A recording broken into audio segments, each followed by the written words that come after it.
হঠাৎ বিকেলবেলা মা বললো চল একটু ঘুরে আসি, প্রচণ্ড গরম ছিল, তো ওই জন্য আজকে হঠাৎ করে ঠিক হয়ে গেল বিকেল ঘুরতে যাবো। আর এদিকে মেজদির মেয়ে, বৌদি, আমার মা, আমি, বোন, বাবা সবাই মিলে চলে গেলাম একটু গঙ্গাটিপুরি পার্ক, আমাদের পাশের গ্রামে। তো দেখো এখানে বাচ্চাদেরই পার্ক, কিন্তু খুব এনজয় করেছিলাম, বাবা মা সবাই মিলে গিয়েছিলাম। তো ফ্যামিলির সাথে গেলে একটা আলাদাই মজা, যেখানে মা বাবা আমি সবাই যাচ্ছি। তো পার্কে গিয়ে আমি আর রাহি চলে গেলাম, আমিও ছোটদের মধ্যে চলে গেলাম দোলনা খেতে। দেখো আমি আর আমার গুঞ্জি দোলনা খাচ্ছি, আর এখানে আমাকে ডাকছে, মনি চলো আমি এটাতে চাপবো। আচ্ছা ঠিক আছে চলো।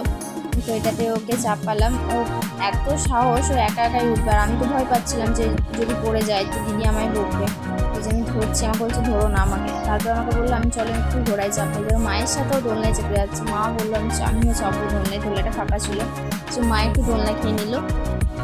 আর এদিকে আমরা এখানে নৌকায় চেপেছিলাম, নৌকার মতো একটা দোলনা ছিল, এটা বড়দের ছিল, আর বাকিগুলো সব ছোটদের। আর আমরা অনেক ছোট, তো ওই জন্য আমরাও দোলনা খেয়ে নিচ্ছি ছোটদের মতো। তো এখানে অনেকক্ষণ দোলনা খাওয়ার পর বাবা দোলাচ্ছিল এদিকে। তারপর দোলনা খাওয়ার পর অনেকটা রাত হয়ে গেছিলো, দেরি করেই বেরিয়েছিলাম। তো এখানে আমরা চাউমিন খেয়ে নিয়েছি, গঙ্গাটিপুরিতে একটা দোকানে খুব ভালো চাউমিন বানায়।